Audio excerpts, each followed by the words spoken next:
We've all seen the farmer's wife cookbooks or quilting groups. Well, maybe not all of us, but your grandparents probably have. Next time you see them, ask them if they've ever seen a farmer's husband cookbook series. Chances are they haven't. While researching the history of women in agriculture, I came across a video of a young boy telling his mom why a woman in a children's book, pictured in a barn, was not the farmer, but the farmer's wife. Women have been involved in agriculture since the beginning. Our ancestral foremothers were involved in hunting and gathering. Native American women were in charge of planting and harvesting the crops. Courageous pioneer women were known to lend their hands to wherever tasks were necessary. When waves of men left the country to fight World War II, women took to the fields and factories to take over the vacant, traditional men's roles. So why does a little boy raised in a modern egalitarian household still believe that a woman in a barn in a children's book is the farmer's wife? Gender is defined as a social construct that refers to relations between and among sexes based on their relative roles. Gender encompasses the economic, political, and socio-cultural attributes, as well as the constraints and opportunities associated with being a man or a woman.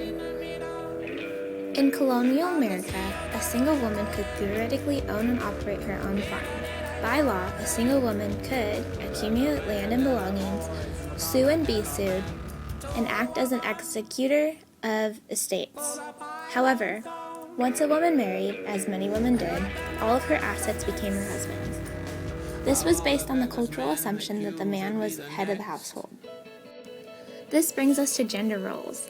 Gender roles are the socially defined tasks, responsibilities, and behaviors that are considered appropriate for men and women. Gender roles, like gender itself, are context-specific and change over time. Typically, in developed communities, farming has been viewed as a male occupation. The acceptable role for a woman was the farmer's wife. The farmer's wife was responsible for many of the same tasks as her husband, like gardening and milking and running errands, in addition to the chores typical of the common housewife. But things are changing. Gender and gender roles are evolving in America. The number of American females enrolled in college is significantly higher than the number of their male colleagues. Women now represent 30% of agriculturalists, though the number of female sole operators is closer to half that. Which makes me ask, does there still exist a gender bias? Why are only 14% of sole operators women?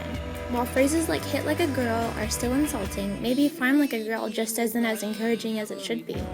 In 2006, women's credit scores were higher than men's, though female borrowers had a higher probability of being charged higher subprime interest rates than male borrowers. A recent Pew study shows that while young American females are closing in on the pay gap, up from 67 cents for every dollar earned by men in 1980 to 93 cents today, what other gender constraints still linger in an agricultural community? As a woman pursuing a degree in agriculture, this is near and dear to my heart. I feel there is nothing wrong with a woman preferring to raise the kids and tend to domestic tasks as the traditional housewife, but it is important that we women have the choice and the support of the agricultural community at large to be either the farmer or the farmer's wife. With smart, strong, and capable women coming alongside men as equals, not merely supporters, the future of agriculture is bright. Let's start the conversation.